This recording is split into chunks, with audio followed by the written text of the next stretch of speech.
In 1931, Carson Bradford built a spacious lakeside retreat along the shores of Lake Weir in Ocklawaha, Florida. Little did he know that a few short years later, his family's lakeside house, which he called the Bel Air, would be the site of a shootout between federal agents and members of one of the most ruthless gangs of the 1930s. This clash between G-men and outlaws would go down as the longest shootout in the history of the FBI. The house was built to the highest standards of the time, and it had 4 spacious bedrooms upstairs and a large kitchen and dining room downstairs. The sizable downstairs living room had windows which faced the lake, and it also had an expansive screened porch that allowed visitors the luxury of sitting outside without being bothered by the native Florida insects and pests.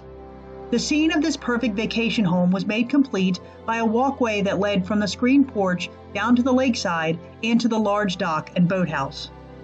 Carson Bradford, a Nashville, Tennessee native who moved to Miami in 1921 to open an amusement company, built the house in anticipation of a family summer retreat when the weathers of Miami turned unbearable.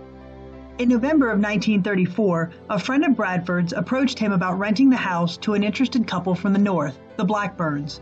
Although he initially declined, the Blackburns insisted that they needed to get away from the northern winter cold and offered Bradford $75 to $100 per month to rent the house. Because other rentals in the area were going for $8 to $10 per month, Bradford felt that the Blackburns offered him a deal that he could not turn down. Almost 2 months later, the quiet lakeside house was riddled with bullet holes, and the upstairs bedroom became the site of the deaths of 2 of the most wanted gangsters of the 1930s. Through the years, the Bradford family maintained possession of the house along with most of the furniture and decor that was present during the shootout, with many of the pieces forever scarred with bullet holes.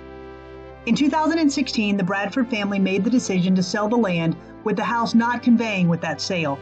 Instead, the family donated the house and the furniture to Marion County. The county had to devise a way to move the house from the land, and it was decided that floating the house across the lake would be the most logical choice. In late October 2016, the house was loaded onto a barge and floated to its new location on 40 acres in the Carney Island Recreation Conservation Area. The house is now overseen by Friends of the Bradford Ma Barker House Incorporated, and preservation efforts are underway, with future plans that include tours, exhibits, photo galleries, yearly reenactments, and the construction of an interpretive center. The past will certainly be on display for the benefit of the public and the community.